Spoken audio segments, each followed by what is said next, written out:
नमस्कार मित्रों, मैं डॉक्टर परमेश्वर अरोड़ा आप सभी का स्वागत करता हूं इस अपने सो कॉल्ड लाइव सेशन में। और हम लोगों की काफी दिन बाद मुलाकात हो रही है। बहुत खुशी की बात है, मुलाकात तो हो रही है, थोड़ा दिन का गैप जरूर आया है और अभी लोग ज्वाइन होना शुरू हो चुके हैं। आज हम लोग बात करेंगे IBS, इरिटेबल बॉवेल सिंड्रोम, या जिसे आयुर्वेद की भाषा में संग्रहणी रोग भी कहते हैं। और संग्रहणी रोग के जो सिम्टम्स होते हैं वो मैं बता देता हूं आपको। नंबर 1, इन जनरल आप मल्टीपल टाइम्स जो है वो मल त्याग के लिए जाते हैं। आपको बार बार प्रेशर बनता है। आप सुबह एक बार जाते हैं, फिर आप थोड़ा सा चाय वाय पीते हैं, घूम के आते हैं, फिर आपको जाना होता है फ्रेश होने के लिए। उसके बाद में फिर आप नाश्ता करते हैं, फिर आपको फ्रेश होने के लिए जाना पड़ता है। और कभी कभी तो ये कंडीशन आ जाती है कि आपको पानी भी पीते हैं तो प्रेशर बन जाता है। लंच के बाद अमूमन जाना पड़ता है। तो जो सो कोल्ड IBS या संग्रहणी रोग है, उसका पहला सिम्टम है कि आपको बार बार मल त्याग के लिए जाना पड़ता है, फ्रेश होने के लिए जाना पड़ता है। अच्छा, कुछ लोग ऐसे भी हैं जिनको बार बार नहीं जाना पड़ता, लेकिन उनको भी स्टूल जो है वो फॉर्म्ड नहीं आता, बना हुआ नहीं आता, गठा हुआ नहीं आता। वो भी कैसा आता है? सेमी सॉलिड आता है, लूज, जिसे हम सामान्य भाषा में कह सकते हैं गोबर जैसा आता है। तो उस तरह का स्टूल होता है, लेकिन फ्रीक्वेंसी एक ही होती है। तो उस कैटेगरी के पेशेंट्स को IBS C के नाम से जाना जाता है। और एक और बड़ी खास बात यह है कि आप 5 बार, 7 बार, 8 बार आप फ्रेश होने के लिए जा रहे हैं, लेकिन फिर भी आपको पेट साफ की तसल्ली नहीं मिलती। एक बार जा रहे हैं तब भी तसल्ली नहीं मिलती, 7 बार जा रहे हैं, 8 बार जा रहे हैं तब भी तसल्ली नहीं मिलती। तो ये सब इशारा करते हैं कि आप इरिटेबल बॉवेल सिंड्रोम यानी कि संग्रहणी की चपेट में आ रहे हैं या आ चुके हैं। उसके बाद फिर नंबर 2 पे जैसे मैंने सिम्टम बताया कि आपको जो है जो स्टूल है वो बंध के नहीं आता। ये सेकंड लक्षण होता है, स्टूल बंध के नहीं आता। तीसरी बात, आपको मरोड़ हो सकते हैं, पेट में क्रैम्प्स पड़ सकते हैं। चौथी बात, आप लगातार majority of cases of IBS आपका वजन कम हो रहा होता है। पांचवी बात, जब मैं मेजॉरिटी बोलता हूं इसका मतलब 75-80% ऑफ द कंडीशंस पेशेंट्स में वजन कम हो रहा होता है। और उसके बाद ये एक ऐसी बीमारी है जो आपको मानसिक रूप से भी तोड़ देती है। बहुत इरिटेबिलिटी होती है, आदमी चिड़चिड़ा हो जाता है, डिप्रेशन में जाता है, एंजाइटी में रहता है। तो IBS की जो प्रॉब्लम है वो फिजिकल प्रॉब्लम ना होकर एक साइकोसोमेटिक कहलाती है, यानी कहीं ना कहीं मन को और शरीर को, दोनों को ये खराब करती है। और इसके बारे में मैं एक बात बोलता हूं कि ये जान तो नहीं लेती, लेकिन जीने भी नहीं देती। इस बीमारी का नाम है इरिटेबल बॉवेल सिंड्रोम या IBS। आई रिपीट, बहुत ध्यान से सुनिए। इसलिए बताना चाहता हूं कि यदि आप इस बीमारी के आसपास भी हैं तो इमीडिएटली अपना इलाज शुरू कीजिए, क्योंकि अगर ये बीमारी एक बार आपके शरीर में बैठ गई तो इसके बारे में हमारे शास्त्रों में लिखा है, दुर्विज्ञेयो दुष्चिकित्स्यो चिरकाल अनुबंधी, यानी इसको जानना मुश्किल है, इसकी चिकित्सा करना मुश्किल है। और एक बार अगर ये शरीर में आ गई तो चिरकाल अनुबंधी, बहुत समय तक ये आपके शरीर में फिर रहेगी। आप चिकित्सक की देखरेख में जी तो पाएंगे, इसे कंट्रोल तो कर पाएंगे, लेकिन ये जल्दी से क्योर नहीं होती। और ये बात मैं नहीं कह रहा हूं, हमारे आचार्य चरक कहते हैं, हमारे शास्त्र बोलते हैं, दुर्विज्ञेयो दुष्चिकित्स्यो। दुर्विज्ञेयो किस लिए बोलते हैं कि आप अपनी प्रॉब्लम लेके, कभी आप कॉन्स्टिपेशन की प्रॉब्लम लेकर के, कभी आप लूज मोशन की प्रॉब्लम लेकर के आप डॉक्टर के पास जाते हैं।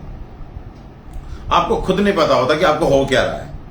आप कभी 3 साल बाद आपको यह नाम मिलता है कि आपको IBS है, कभी 5 साल बाद आपको डॉक्टर बोलता है ओ हो आपको तो IBS है।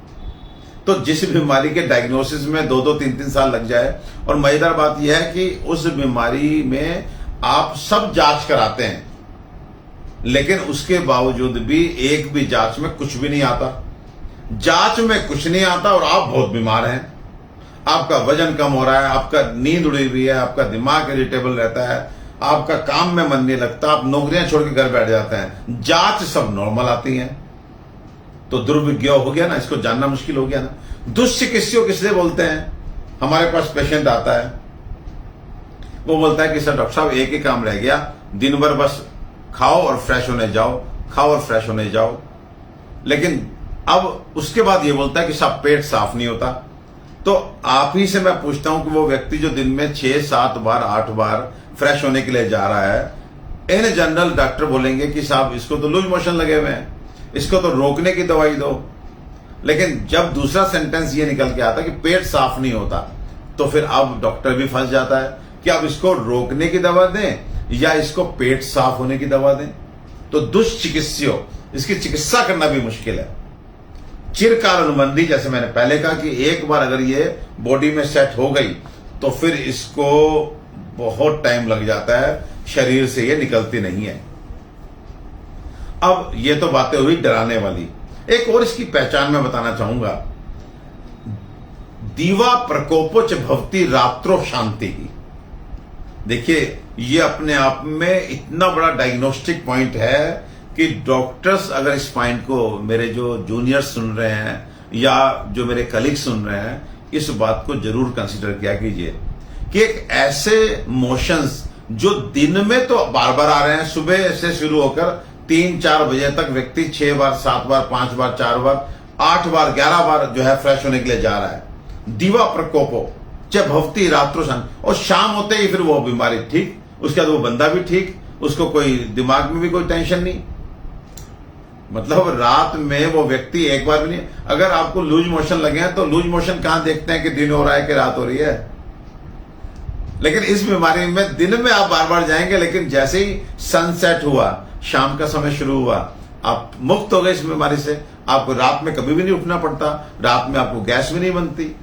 In early stages of this disease, अगर आपकी बहुत क्रोनिक हो गई बीमारी या आप बिल्कुल उसको अटेंड नहीं कर रहे, फिर थोड़ी प्रॉब्लम आ सकती है। अदरवाइज इस मेरे जो सेंटेंस को मैंने बोला, इसको भी ध्यान रखिएगा। अगर आपको दिन में बहुत बार जाना पड़ता है लेकिन शाम होते ही फिर आप ठीक हैं, तो इसका मतलब है कि आप संग्रहणी या आईबीएस नाम की बीमारी की चपेट में आ चुके हैं।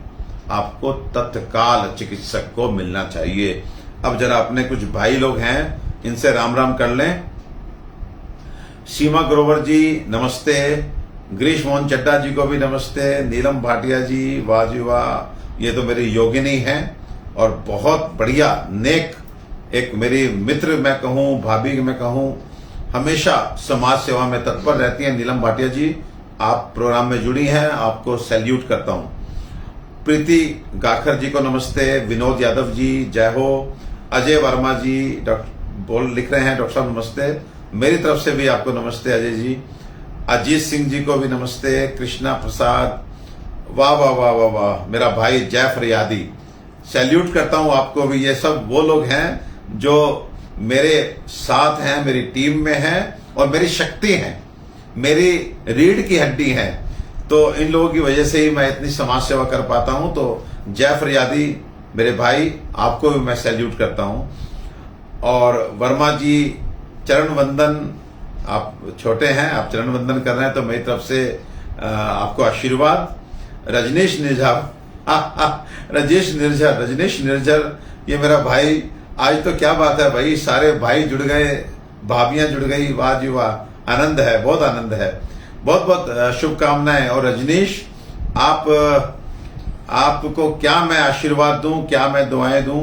ये रजनीश निर्झर, ये वो मेरा छोटा भाई है जो मेरे दिल के बहुत पास है और सेल्फलेस सर्विस जिसे बोलते हैं, निस्वार्थ भाव से सेवा, उसमें ये बहुत अग्रणी है। और पर्दे के पीछे रह करके जो किरदार निभाते हैं, किसी नाटक को, किसी प्रस्तुति को श्रेष्ठ बनाते हैं, तो उसमें रजनीश निर्झर जी हैं। दिखते कम हैं लेकिन काम करने में सबसे ऊपर हैं, श्रेष्ठ हैं। आपको भी बहुत सारा आशीर्वाद, आप छोटे भाई हैं। और जी संजय जी, आपको नमस्ते, नीतू देवी नमस्ते, सुरेश कलशान, ये मेरा भाई भी, आज क्या बात है भाई, आज तो दिल खुश हो गया। सब मेरे परिवार के लोग जुड़े हुए हैं। सुरेश कलशान जी भी बहुत ही बढ़िया नेक इंसान है। ये पर्सनली मैं इनको जानता हूं और बहुत प्यारा व्यक्तित्व है इनका, और इनकी मिसेज भी, और जी कुलदीपक वर्मा, सब लोग आज जो है बहुत अच्छे अच्छे बच्चे जुड़ रहे हैं। सपना सिंगल, एसिडिटी से इसका कोई रिलेशन है क्या? सपना जी ने पूछा है कि क्या आईबीएस का एसिडिटी से रिलेशन है? बिल्कुल सपना जी, आईबीएस अपने आप में एक ब्रॉड स्पेक्ट्रम बीमारी है।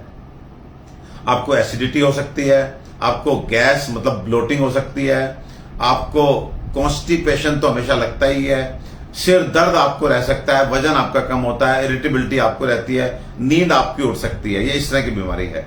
तो आईबीएस के लिए मेरा पहला रिकमेंडेशन यह है कि अपने खाने को ठीक करें।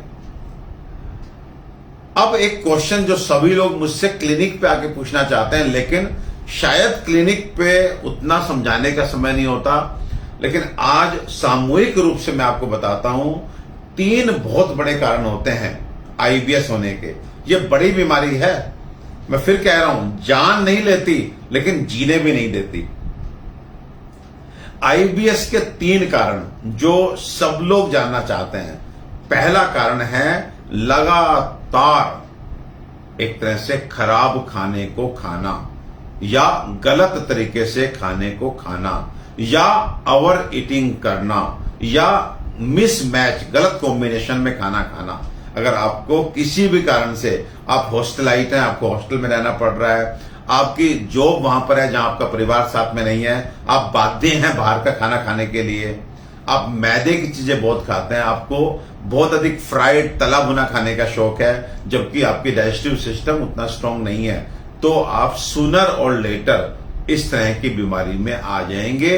इनिशियली आपको कोलाइटिस हो सकता है, हाथों में सूजन हो सकती है, लेकिन बाद में वो आईबीएस में कन्वर्ट हो जाती है।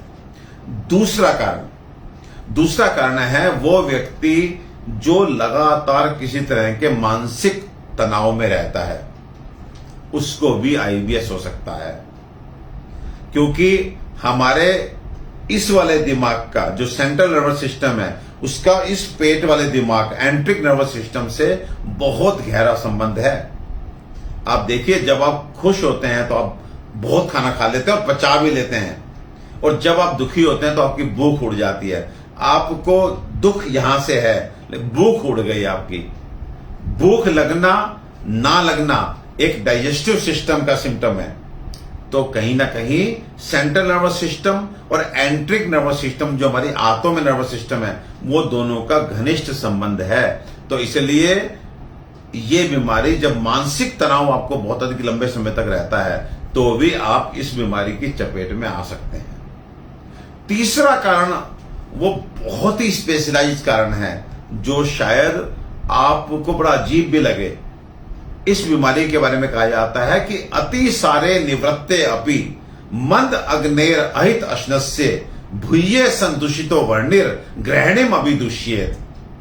इसका मतलब क्या हुआ? इसका मतलब है अति सारे निवृत्ते अपि, आपको किसी भी कारण से लूज मोशंस लग गए, अभी अभी आपके ठीक हुए, आज ठीक हुए, आपको 3-4 दिन आपको पेट आपका खराब रहा, अति सारे निवृत्ते अपि मंद अग्नेर, आपकी अग्नि अभी मंद है, आपको अभी अभी लूज मोशन ठीक हुए हैं, आपकी डाइजेस्टिव पावर अभी पूरी तरह से रिकवर नहीं हुई है। अति सारे निवृत्ते अपि मंद अग्नेर अहित अश्नस्य, लेकिन आपका मन नहीं माना। अब 3-4 दिन हो गए आपको खिचड़ी दलिया खाते हुए आपने ऑर्डर दे दिया पिज्जा का, बर्गर का, और कुछ बढ़िया, आज तो मुझे छोले चावल खिला दो। फिर से सुनिए, अतिसार यानी लूज मोशंस अभी जस्ट ठीक हुए हैं, अभी अग्नि मंद है। उस मंद अग्नि के रहते स्लगिश डाइजेस्टिव सिस्टम में आपने जीभ के चलते, स्वाद के चलते कुछ भारी खाना खा लिया, तो ग्रहणिम अभिदुष्येत, आपकी ग्रहणी जो है, मतलब पेट का वो वाला पार्ट जहां पर मैक्सिमम डाइजेस्टिव प्रोसेस होता है। एक्चुअली आप इस ग्रहणी वर्ड को समझिए, ये संग्रहणी यानी कि वो रोग जो हमारे इंटेस्टाइन के ग्रहणी पार्ट को, पक्व अमाशय मध्यस्थता गृहिणी सा प्रकृतिता, मतलब पक्वाशय जिसे बोलते हैं लार्ज इंटेस्टाइन, आमाशय जिसे बोलते हैं पेट, हमारा स्टमक। स्टमक और लार्ज इंटेस्टाइन के बीच के पार्ट का नाम शास्त्रों में दिया गया है गृहिणी, यानी कि स्मॉल इंटेस्टाइन, जहां पर मैक्सिमम डाइजेस्टिव प्रोसेस पार्टिसिपेट करता है या होता है, जहां पर सबसे अधिक पाचन की क्रिया होती है। स्टमक का काम है आप जो भी खा रहे हैं उसे इकट्ठा करना, थैला है हमारा पेट, फिर धीरे धीरे वहां से वो रिलीज करता है। फिर हमारा एक तरह से छोटी आंत में डाइजेस्टिव प्रोसेस होता है, फिर वो आगे बढ़ता है और वहां जाकर के बड़ी आंत में पानी का एब्जॉर्प्शन बॉडी में होता है, स्टूल का फॉर्मेशन होता है। तो भोजन पाक की क्रिया होती है जिस एरिया में, उसका नाम है गृहिणी। और जब वो दूषित हो जाती है तो रोग बन जाता है संग्रहणी। और हमारे जो गुरुजी थे बड़े मजाक में बोलते थे कि जैसे कुशल गृहिणी घर में होती है ना, वो भी जब एक बार जो भी मिल गई किस्मत में, फिर उसके बाद जिंदगी भर पीछा नहीं छोड़ती। ऐसे ही ये संग्रहणी है, ये भी संग ही रहनी है। जैसे आपकी कुशल गृहिणी संग रहनी है, ऐसे ही ये भी संग ही रहनी है। लेकिन अगर ठीक ठाक सा आपका हिसाब किताब हो तो फिर मुझे ऐसा लगता है कि हमारी कुशल गृहिणी भी कंट्रोल में रहती है। ऐसे ही इस संग्रहणी को भी हम अगर ठीक ठाक मान सम्मान दें, इसके मतलब का खाना पीना और कहीं ना कहीं दवा का कुछ सेवन कर लें, तो ये भी आपको बहुत तंग नहीं कर पाएगी। और एक समय आएगा जैसे कुशल गृहिणी रच जाती है, रम जाती है, सुधर जाती है, आपके मतलब की बन जाती है, ऐसी ये संग्रहणी भी आपको छोड़कर चली जाती है। सो घबराने की आवश्यकता नहीं है, आवश्यकता है इसको सही से टैकल करने की। तो आपको मैंने आज संग्रहणी के 3 कारण भी बताए। गृहिणी शरीर के आंतों के किस हिस्से को बोलते हैं ये भी समझाया। अब थोड़ा सा काम की बात और करते हैं। जिन लोगों को ये है उन लोगों को क्या करना चाहिए। सबसे पहले उन लोगों को अपने खाने पीने को हल्का करना चाहिए। यह मान के चलना चाहिए कि उनकी डाइजेस्टिव पावर बहुत कम हो चुकी है, तो इसलिए उनको हल्का खाना खाना चाहिए, टाइम से खाना खाना चाहिए, कभी भी ओवर ईटिंग नहीं करनी चाहिए। और अब स्पेसिफिकली मैं बता रहा हूं, उनको कच्ची चीजें नहीं खानी चाहिए। फ्रूट को छोड़कर, फलों को छोड़कर, फल में भी उनके लिए सबसे अच्छा फल होता है अनार, केला, बाकी सेब, नाशपाती, अमरूद खा लें, लेकिन पपीता, तरबूज, खरबूजा ये ना खाएं। आप सीजनल फ्रूट्स ही खाएं, लेकिन कच्ची चीजें ना खाएं। कच्ची के मतलब जैसे हम अक्सर आजकल हम लौकी का जूस पीना शुरू कर देते हैं, हम पेठे का जूस पीना शुरू कर देते हैं, हम आजकल सैलेड पे बहुत अधिक जोर देते हैं, वो हमको नहीं खाना है। स्प्राउट्स जो होते हैं वो भी हमको नहीं खाने हैं। तीसरी चीज जो हमको छोड़नी है वो है मैदा। हमें मैदे की कोई चीज नहीं खानी है। उसके बाद एक चीज और हमको बहुत ध्यान रख के छोड़नी है, वो है हरे पत्तेदार सब्जी। अक्सर हमसे यही भूल होती है, जब हमारा पेट खराब होता है तो हमको ये कहा जाता है, ना केवल फैमिली में बल्कि डॉक्टर्स के द्वारा भी, कि आप खूब सारा सैलेड खाया करो, पत्तेदार सब्जियां खाओ। आप जानते हैं आपका जो पेट खराब है वो धीरे धीरे आईबीएस की तरफ बढ़ जाता है जब आप बहुत अधिक कच्ची चीजें खाते हैं और पत्तेदार चीजें खाते हैं। तो बहुत ध्यान से सुन लीजिए, आपको सैलेड नहीं खाना है। सैलेड की चीजें प्याज, टमाटर आप सब्जी में डालकर पका करके खा सकते हैं, लेकिन कच्चा आपको नहीं खाना चाहिए। तो ये आपको ये हटाना है, पत्तेदार सब्जी हटानी है, साबुत दालें जैसे उड़द, राजमा, चना, लोबिया ये हटा दीजिए। आपको मूंग धुली, मूंग छिलका, अरहर, मसूर इस तरह की दालें खा लीजिए। तो आप देखेंगे कि डाइट वाइज आपका काफी कुछ करेक्शन हो जाएगा। फिर आपने कभी भी किसी तरह के भी मेंटल स्ट्रेस में नहीं जाना है। वो उससे कैसे बचेंगे? उससे बचने का सबसे बड़ा तरीका यह है कि आप जो है थोड़ा सा अपना मन धार्मिक ग्रंथों की तरफ लगाइए। आप सुबह के समय पार्क में जाकर के आप ग्रुप में आप कोई भी फिजिकल एक्टिविटी करें, अगर योग करने का शुभ अवसर प्राप्त हो तो आपके लिए वाह वाह हो जाएगी, बहुत मजा आएगा आपको। तो योग अपने आप में physical as well as mental fitness देता है, और इस बीमारी में मेंटली फिट रहना बहुत जरूरी है। तो आपको थोड़ी सी फिजिकल एक्टिविटी बढ़ानी चाहिए, पार्क जाकर योग करना चाहिए, थोड़ा सा मंदिर, थोड़ा सा गीता पढ़ना, रामायण पढ़ना, सब करिए, अच्छा लगेगा। और दूसरा, इस समय के बिना मतलब के विवादों में मत पड़िए अगर आपको इस संग्रहणी रोग से मुक्त होना है तो ये कीजिए। अब फिर तीसरे नंबर पे आती हैं दवाएं। अब दवाओं में अनफॉर्चुनेटली एलोपैथ की अगर बात करें तो कोई ऐसी दवा नहीं है जो संग्रहणी पेशेंट को ठीक कर सके। वो आपको कभी कभी लूज मोशन रोकने के लिए एंटी डायरियल मेडिसिन दे देते हैं, थोड़ा सा डी स्ट्रेस करने के लिए ट्रैंकुलाइजर एलोपैथिक मेडिसिन दे देते हैं, लेकिन वो मेडिसिन आपके सिम्टम्स को दबाती है लेकिन कहीं ना कहीं आपको और बीमार कर देती है। तो मैं बड़े गौरव के साथ और पूरे कॉन्फिडेंस के साथ आपको कहना चाहता हूं, पिछले लगभग 23 वर्ष की मेरी प्रैक्टिस है और मैंने इस 23 वर्षों में रोज कम से कम 40 से 50 पेशेंट मैंने आईबीएस के देखे हैं। मेरा सौभाग्य है कि 1% तो मैं नहीं बोलूंगा, 1% तो किस्मत के सताए होते हैं, लेकिन 99% लोग जो हैं संग्रहणी के, उन्हें विद इन सम डेज 5-7 दिन में 8 दिन में हम ये एहसास करा देते हैं कि हाँ अब मैं ठीक हो रहा हूं। यस, पहले सप्ताह में, इलाज के पहले सप्ताह में। और इस इलाज में मेरा सबसे बड़ा रामबाण है मेरे संदीपन कैप्सूल। संदीपन कैप्सूल जो है वो कैप्सूल 2 कैप्सूल दिन में 2 बार, कभी 3 बार मैं खिलाता हूं। और मेंटल स्ट्रेंथिंग के लिए मैं सुप्रज्ञा, हमारा एक अर्क है, उसका सेवन कराता हूं। ये 2 मेडिसिन एक तरह से एसेंशियल या कंपलसरी जिसे हम बोलते हैं वो मेडिसिन है। उसके बाद आपकी जैसे कंडीशन है उसके हिसाब से एमके रस, फिर हमारा एसिनो आर्क, दाहोसम, ये सब मेडिसिन, कुर्जारिष्ट बहुत अच्छी एक मेडिसिन है। अगर आपके बहुत हल्के से सिम्टम है, इस बीमारी की बस शुरुआत है, तो आप किसी भी कंपनी का कुर्जारिष्ट मंगा लीजिए, कुटज घनवटी मंगा लीजिए। कुर्जारिष्ट और कुटज घनवटी ये दो गोली, और कुर्जारिष्ट के 4 चम्मच, चाहे आप डाबर, वैद्यनाथ, ऊंचा सब कंपनियों के बनाते हैं। कुर्जारिष्ट भी मिल जाता है, कुटज घन भी मिल जाता है। उसको आप दोपहर में और रात्रि में खाना खाने के बाद लेना शुरू करें।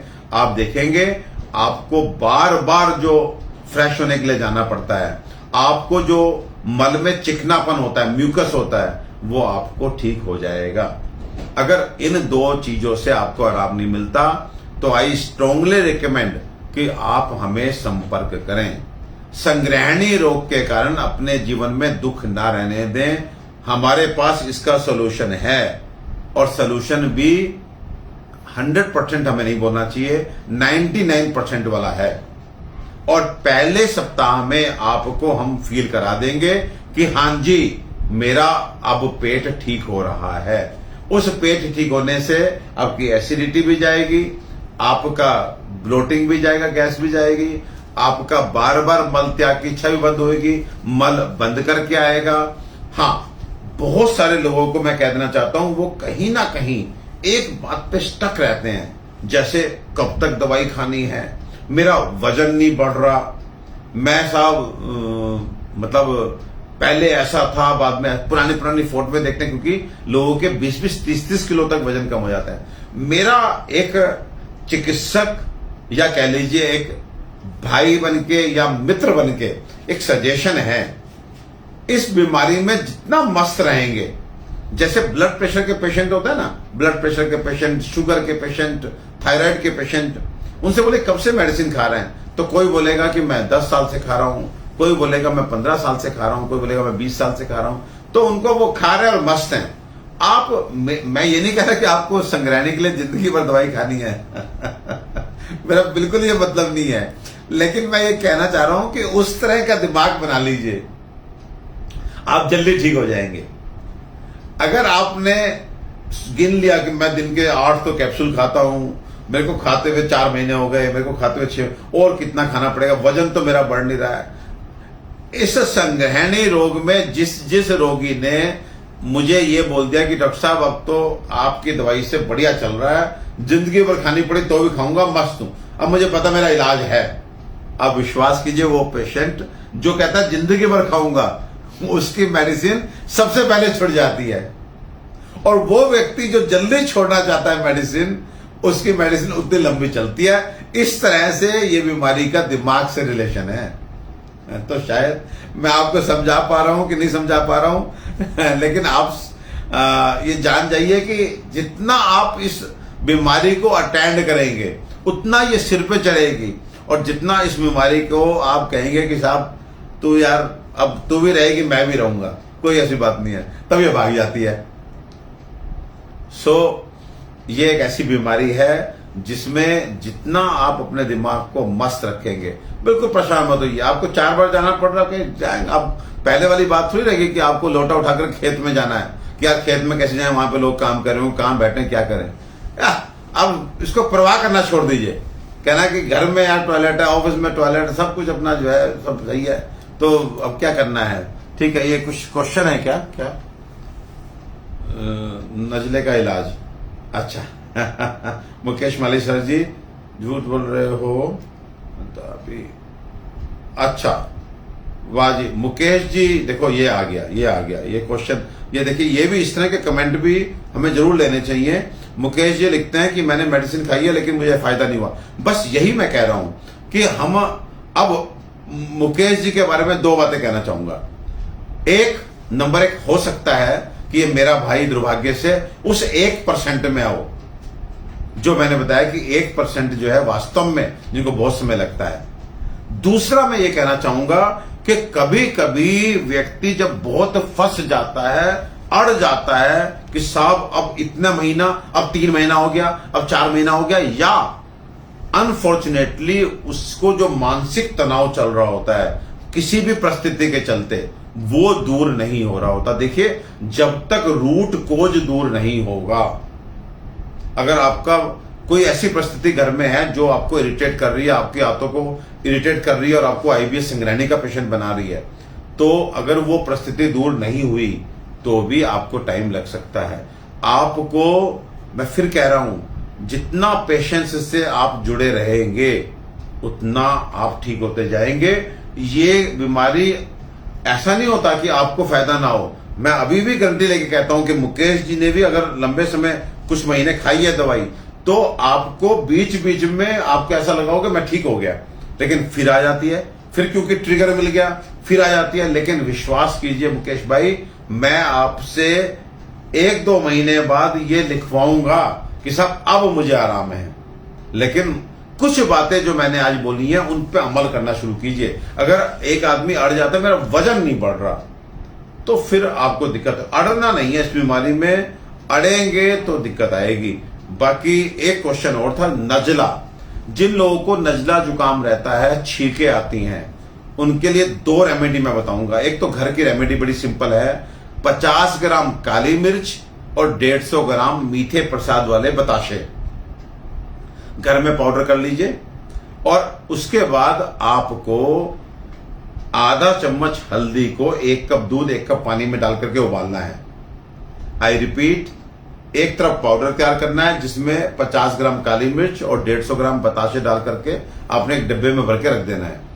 अब हर रोज रात को आपने 1 कप दूध 1 कप पानी में आधा चम्मच हल्दी डाल करके आपने उबालना है 5 मिनट के लिए। फिर उसको छान करके उस पीले दूध से उस पाउडर का आधा चम्मच रोज सोते समय खाना है।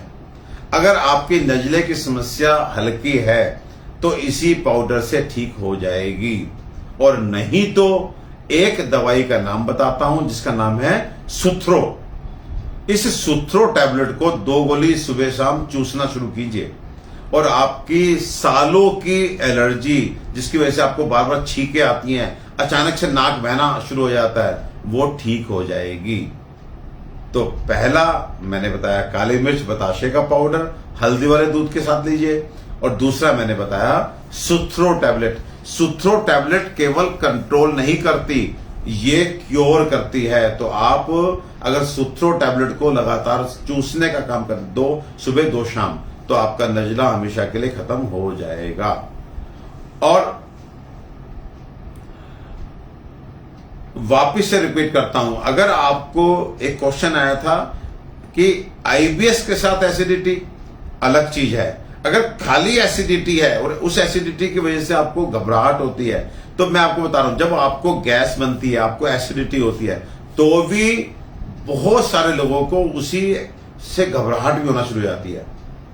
तो आपको घबराहट की मेडिसिन नहीं चाहिए, आपको अपनी एसिडिटी को ठीक करना है, तो उसके लिए एसिनो कैप्सूल, एसिनो अर्क के साथ सुबह शाम खाइए।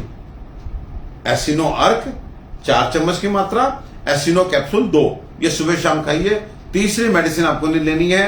आप 15 दिन में महसूस करेंगे कि सालों से जो सुबह आपको खाली पेट एंटासिड लेना पड़ता है, जो गैस की गोली जिसे आप बोलते हैं वो खानी पड़ती है, जिसके बहुत नुकसान है, वो जो सुबह आप खाली पेट दवाई खाते हैं ना, आपको थोड़ा सा मैं सचेत कर देना चाहता हूं, पेन किलर के बाद दूसरी गोली जो सबसे अधिक किडनी को खराब कर रही है।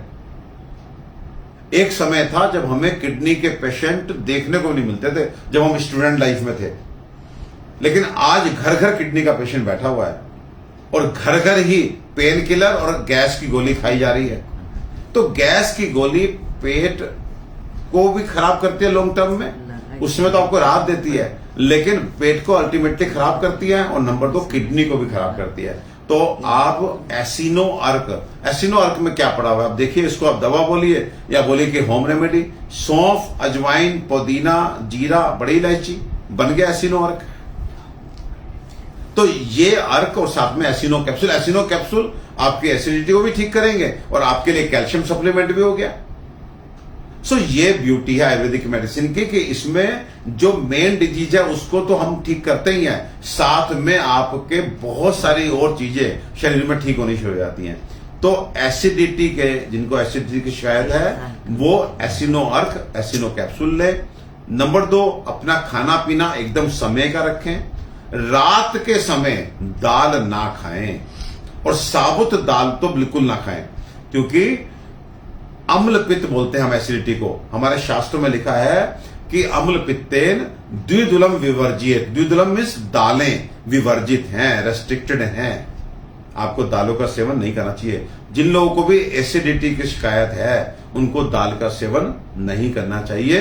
अगर करना भी है तो हल्की दालें जैसे मूंग धुली, मूंग छिलका, इस तरह की दालों को सेवन करना चाहिए। और एक बात बताना चाहता हूं, आपको अपना खाना, मैं फिर कह रहा हूं, इतना चबा करके खाना है कि जब आपके गले को क्रॉस करे, मतलब आपके इतना अधिक उसको च्यू करें कि वो पानी की माफिक पतला हो जाए।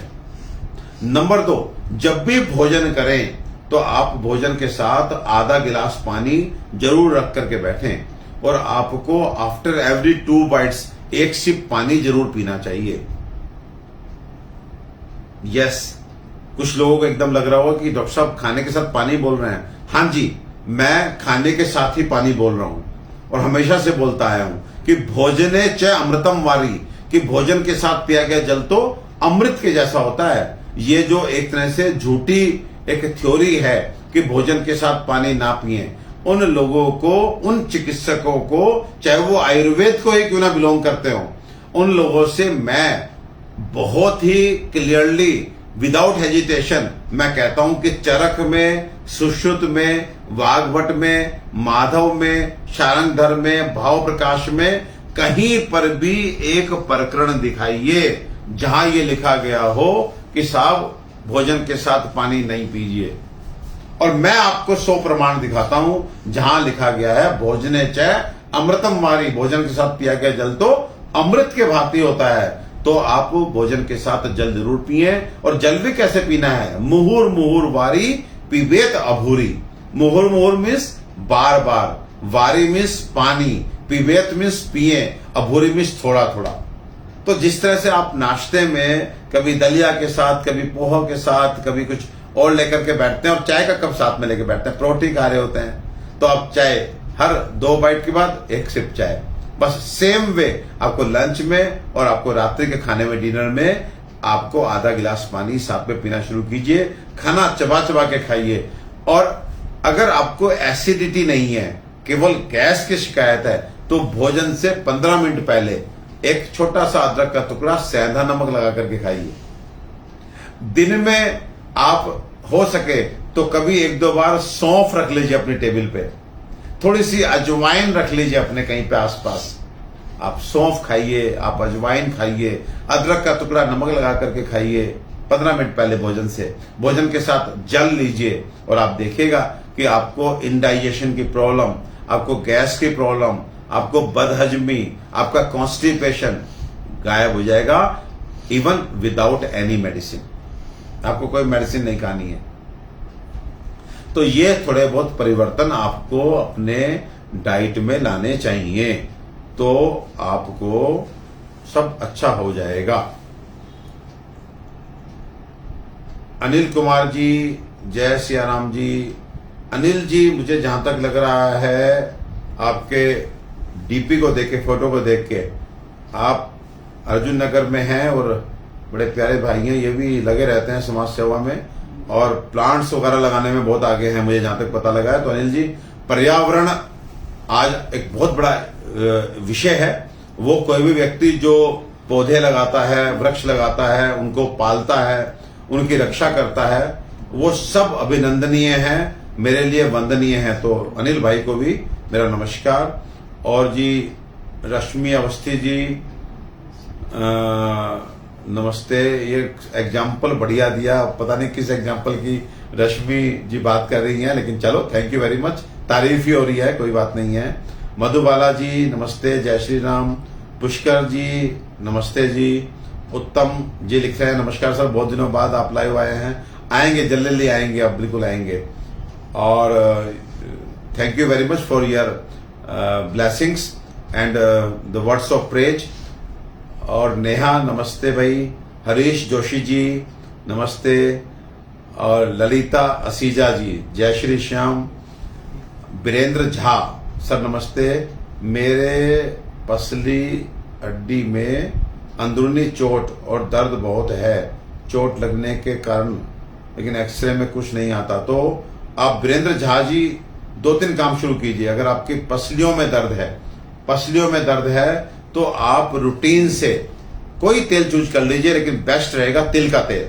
आप तिल के तेल में थोड़ा सा सेंधा नमक और हल्दी, आप एक कटोरी में तिल का तेल लीजिए, उसमें चुटकी भर सेंधा नमक, चुटकी भर हल्दी मिला करके गर्म करके सुबह शाम अपनी पसलियों की मालिश कीजिए, आपको बहुत फायदा होगा। गर्म तेल की मालिश से जो हम इस बीमारी को बोलते हैं कॉन्ड्राइटिस, जो कॉन्ड्राइटिस आपके एक्सरे में नहीं आएगी, लेकिन कहीं ना कहीं आपके रिब्स में जो चोट के कारण एक तरह से सूजन आ गई है, जो भी आपको झटका लगा है, जो भी लगा है, तो वो सब हल्दी नमक जब तेल में पड़ जाएगा, अगर आप और बढ़िया काम कर सके तो थोड़ा सा अजवाइन की चुटकी भी डाल दीजिए और उसे गर्म करके उस तेल की मालिश सुबह शाम कीजिए। देखिए कुछ ही दिनों में उस गर्माहट से आपके अंदर तक की सूजन निकल जाएगी। और हल्दी का दूध बिल्कुल रोज पिया कीजिए रात में, तो हल्दी का दूध पीजिए। इसके बाद भी अगर काम ना बने और आप और चाहते हैं तो हड जोड़ के नाम से, हड जोड़ टैबलेट्स आती हैं, कैप्सूल्स आते हैं। आपने सुना होगा पहले जब हड्डियां लोगों की टूट जाती थी, फ्रैक्चर हो जाते थे, तो हड जोड़ नाम की एक जड़ी बूटी होती थी।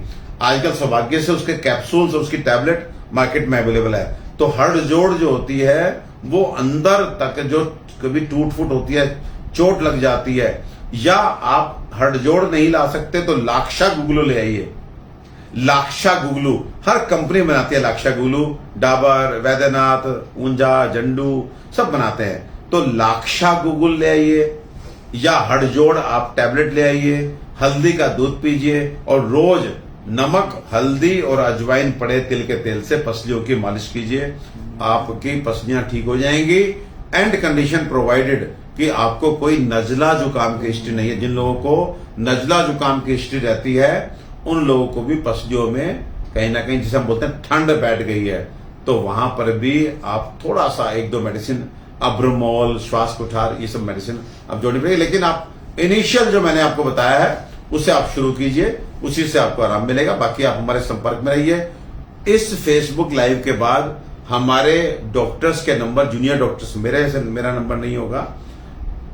मेरे से अगर पर्टिकुलरली बात करनी है तो मैं ऑनलाइन कंसल्टेशंस देता हूं। पूरे इंडिया से आप कहीं बैठे हैं, आप मुझसे संपर्क कर सकते हैं। लेकिन डेफिनेटली अगर आप मुझसे बात करना चाहते हैं तो देन यू हैव टू, थोड़ा सा आपको जेब ढीली करनी पड़ेगी। बहुत हल्की सी फीस होती है मेरी, वो आपको जमा करनी पड़ेगी। Then I will call you, आपसे बात होगी एंड उसके बाद में अगर संभव होगा तो आपके यहाँ की दवा, नहीं तो मेरे यहाँ से ऑल ओवर इंडिया दवा कोरियर से चली जाती है। वेयर एवर यू आर, कितना भी आप इंडिया में कहीं अंदर बैठे हैं तो आपको कोरियर स्पीड पोस्ट किसी न किसी माध्यम से दवाई पहुंच जाएगी। एक ये, लेकिन अगर आपको केवल मेरे जूनियर डॉक्टर से बात करके तसल्ली मिल रही है, क्योंकि वो भी मुझसे पूछ के ही आपको बताते हैं, या दे आर सो कैपेबल कि वो खुद भी आपको बता देंगे, तो आप वो नंबर हम दे देंगे, आप उनसे बात करके भी दवाई मंगा सकते हैं। अब आगे बढ़ते हैं, देखते हैं किसी क्वेश्चन को लेते हैं। सुरेंद्र तनेजा जी लिख रहे हैं, क्या ऐसा हो नहीं सकता कि दवाई से फायदा ना हो? सुरेंद्र तनेजा जी, आपके इन अल्फाज के लिए मैं आपको धन्यवाद देता हूं, लेकिन ऐसा बिल्कुल नहीं है। मैं चिकित्सक हूं, मैं भी ये बात नहीं बोलूंगा कि ऐसा हो नहीं सकता। देखिए, ये दवा है और आपकी बीमारी, क्या पता क्या कारण है, कहां क्या बात चल रही है, तो 1% पॉसिबिलिटी हमेशा रहती है कि आपको फायदा नहीं हुआ। लेकिन हमारी दुआ ये रहती है, हमारी इच्छा ये रहती है कि आपको खूब फायदा हो। लेकिन अगर आप ये चाहेंगे कि साहब हमसे फीस 600 की जगह 1200 ले लीजिए, दवा के 1500 की जगह 3000 ले लीजिए, लेकिन हमें लिख के दे दीजिए, तो शायद I will be the first person to say no. मैं गारंटी लेके कोई ट्रीटमेंट नहीं करता हूं। I will be sorry for that proposal. Balkrishna Chaudhary ji क्या लिखते हैं, सर एंजाइटी कम करने के लिए क्या उपाय हैं? देखिए, एंजाइटी है, आज के टाइम पे एंजाइटी कम करने का सबसे सच्चा सीधा उपाय यह है कि सुबह उठिए, पार्क में जाइए, खूब मस्ती कीजिए, लोगों के साथ मिलिए, योग कीजिए, शाम को घूमने जाइए, परिवार के साथ टाइम निकालिए। अपनी जो भौतिक चीजों को प्राप्त करने की इच्छाएं हैं कि बड़ा घर हो, बड़ी गाड़ी हो, इतनी सैलरी हो, वो सब थोड़ा सा दबाइए। देखिए, अपने कर्मों में श्रेष्ठता हमको रखनी है। हमें अपने कर्म तो अच्छे रखने हैं, लेकिन वो कर्म अच्छे होंगे, पैसा अधिक होगा तो फिर आ जाएगी ना चीजें, कहां दिक्कत आ रही है। लेकिन जब आप चीजों को दिमाग में रख के काम करते हैं तो वो काम बड़े आपको टफ लगने लगते हैं, बहुत मुश्किल होती है, थकान चढ़ती है। आप मस्ती से काम कीजिए। लाइफ में मेरा अपना खुद का प्रिंसिपल यह है कि मेरे पास जो होता है मैं उससे आनंद उठाता हूं, लेकिन किसी चीज को देख करके मैं उसके लोभ में नहीं जाता, उसके मोह में नहीं जाता। क्योंकि जो विषय है ना, ये विषय तो हमें सब भुला देते हैं, हमें मतलब गर्त में पहुंचा देते हैं। आप गीता का एक श्लोक आपके प्रश्न के बाद से याद आ रहा है कि ध्यायतो विश्वान पुंसे संगतेषु उपजायते, संगात जायते कामे, कामात् क्रोध उपजायते, क्रोधात् भक्ति समोह, सम्मोहात् स्मृति विभ्रमे, स्मृति भ्रंशात् बुद्धि नाशात्, बुद्धि नाशात् प्रणश्यति। देखिए, भगवान कृष्ण ने बड़े स्पष्ट लिखा है, ध्यायतो विश्वान पुंसे संगतेषु उपजायते। अगर आप विषयों की तरफ, विषयों में भौतिक चीजों की तरफ ध्यान भी लगाते हैं तो संगतेषु उपजायते, उसको प्राप्त करने की इच्छा पैदा हो ही जाती है। ध्यायतो विश्वान पुंसे संगतेषु उपजायते, संगात संजायते काम है। फिर उसको प्राप्त करने के लिए कहीं ना कहीं हम काम करना शुरू कर देते हैं, हम कहीं ना कहीं चेष्टा शुरू कर देते हैं, और जब वो चीज प्राप्त नहीं होती तो फिर हमें क्रोध की उत्पत्ति होती है। और क्रोध के बाद सम्मोह का मतलब एक तरह से फिर दृढ़ इच्छा शक्ति की, अब तो किसी भी कीमत पे इसको लेके रहेंगे, चाहे बच्चों को अलग करना पड़े, घर से घर छोड़ के कहीं काम करने जाना पड़े, हम रात दिन काम करना, अब तो इसको लेके रहेंगे। और जब इस तरह का सम्मोह हो जाता है तो स्मृति का नाश हो जाता है कि क्या अच्छा है, क्या बुरा है, कौन बड़ा है, कौन छोटा है। जब स्मृति का नाश हो गया तो बुद्धि का नाश, क्योंकि हमारी बुद्धि में, हमारी इंटेलिजेंस में आधार बनती है हमारी स्मृति, हमारा स्मरण शक्ति। और जिसकी बुद्धि का नाश हो गया तो फिर तो उसका अधोगमन निश्चित है। तो इसलिए कहते हैं कि कुछ भी जाए लेकिन बुद्धि ना जाए, तो बुद्धि नहीं जाना चाहिए। और शुरुआत कहां से हुई? ध्याय तो विषयानुपुंस है, केवल विषयों की तरफ ध्यान लगा दिया। किसी होटल में गए थे 5 दिन 3 दिन के लिए मजे लेने के लिए, खूब बढ़िया से आनंदित रेस्ट करने के लिए, लेकिन वहां जाके पहले दिन ही विचार आया ऐसा होटल हमारा होता तो। अब वो 3 दिन जो वहां पे बढ़िया से सोना था, वो सोना साना छोड़ करके बस उसी उधेड़बुन में लगे हुए हैं, ये कितने का बना होगा, अब इतना पैसा हम कैसे इकट्ठा करेंगे, वही गणित में लग गए थे रिलैक्स करने के लिए और दिमाग पे बोझ लेना शुरू कर दिया। तो एंजाइटी अपने आप में एक ऐसी प्रॉब्लम है जो मैक्सिमम केसेज में सेल्फ क्रिएटेड होती है।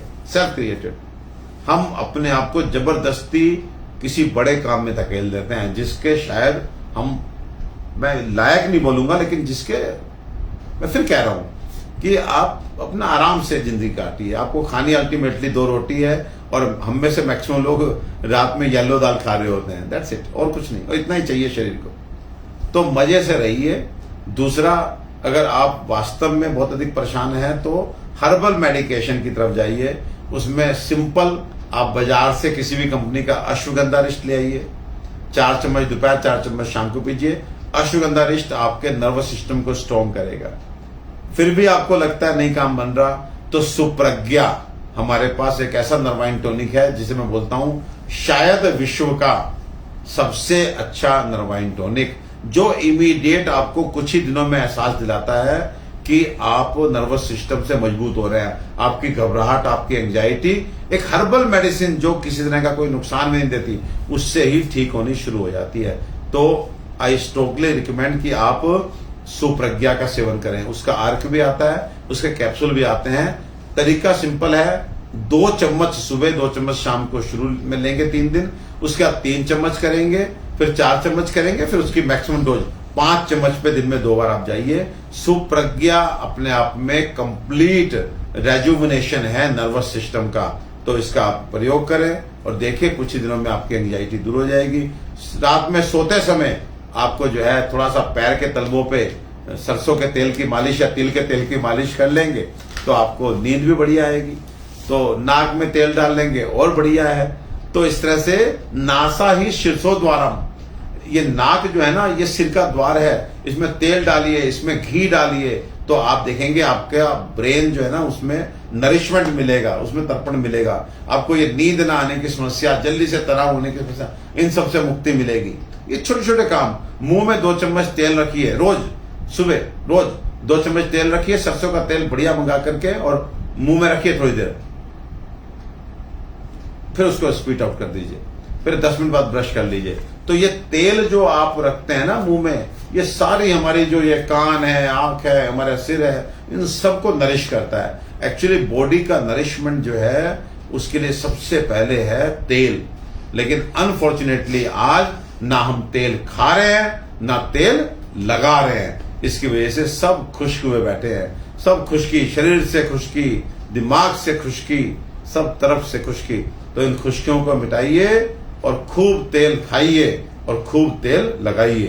तो तेल लगाइए, तेल खाइए। लेकिन आजकल लोग तेल ना खा रहे हैं ना दूसरों को खाने दे रहे हैं, बस चूना लगवा रहे हैं और लोगों को चूना लगा रहे हैं। तो चूना भी जरूरी है बॉडी को एल्कलाइन रखने के लिए, लेकिन इतना चूना मत लगाइए लोगों को कि आपको जो है फिर खुद आप एसिडिक हो जाए, तो ऐसा मत कीजिए।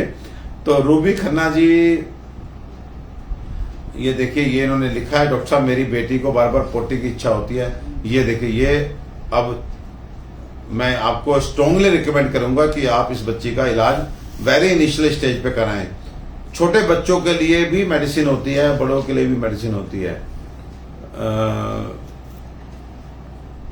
और जी मुकेश जी का फिर से मैसेज है। मुकेश जी, मैं आपको ये स्ट्रांगली रिकमेंड करूंगा, अगर ईमानदारी से आपने कुछ महीने मेडिसिन खाई है तो मेरे लिए, जो मैं ईमानदारी से बोलता हूं, मेरे लिए पैसे बहुत मैटर नहीं करते, और लेकिन व्यवसाय है तो, लेकिन मैं आपको अभी इसी मंच से ये कहता हूं कि आप कल हमारे स्टाफ को फोन करके अपना नंबर लिखवाइए, मैं आपसे फिर बात करता हूं। मैं कोशिश करूंगा कि 1% में आप आ रहे हैं जो ठीक नहीं हुए, अगर आप आसपास रहते हुए और मुझे लगा कि आपके यहाँ हवन करने की आवश्यकता है तो हवन करने भी आ जाऊंगा। लेकिन अब आपको ठीक करके छोड़ूंगा। मुकेश जी, हम वापस से बात करेंगे। मुझे याद नहीं आ रहा, आप अपना पहले का प्रेस्क्रिप्शन, और आपको फीस भी जमा नहीं करनी, मैं आपको बता रहा हूं, आपको फीस भी जमा नहीं करनी। लेकिन मैं चाहता हूं कि आप 15 दिन बाद या 1 महीने बाद फिर जब हम लाइव मिलेंगे तो आप लिखेंगे, हाँ डॉक्टर साहब आप मुझे फायदा है। आपको हवन करना पड़ा आपके नाम का तो वो भी कर दूंगा। और बताइए। अरे जीवन में बहुत आनंद है मेरे भाई, खूब मस्ती में रहो, फंसो नहीं। और देखिए टाइम भी अब हो रहा है, हम जो है आज के लिए अपनी बात को यही रखेंगे। लेकिन एक मजेदार बात आपको बताता हूं, बहुत बढ़िया। अब कल हम फिर मिलेंगे, कल 9 बजे वापस से मिलेंगे, और मेरी कोशिश रहेगी कि हम मैक्सिमम आपको जो भी विषय पे बात करनी है, मैं देखता हूं क्या विषय लेंगे, और वो विषय तो लूंगा, लेकिन आपके क्वेश्चंस पे आज तो नमस्ते बहुत लोगों से होने लगी, क्योंकि बहुत दिन बाद जुड़ा और बहुत सारे भाई सामने आ रहे थे, तो उनका नाम लेकर के मन हुआ उनके बारे में 2-2 लाइनें बोलूं। लेकिन कल हम लोग जो है कोशिश करेंगे कि आपके सारे क्वेश्चन, देखिए डायबिटीज आ रहा है, ब्लड प्रेशर आ रहा है, और थकावट आ रहा है। ये लिखा हुआ, किसी ने लिखा है कि कोलेस्ट्रॉल को कम कैसे करें, सर्वाइकल है क्या दवाई ले। तो कल मैं सबके क्वेश्चंस लेने की कोशिश करूंगा। और देखिए सब लोग हैं, ज्योति भाभी भी जुड़ी हुई है आज, तो बहुत ही अच्छा लग रहा है भाई। तो चलो अभी मैं आज के लिए सभी को बाय बाय बोलता हूं। अपना ध्यान रखें, अपनों का ध्यान रखें, और कल 9 बजे फिर मुलाकात होगी। आपके सवाल और आयुर्वेद को माध्यम बना के मेरे जवाब। Bye bye, bye bye, bye bye.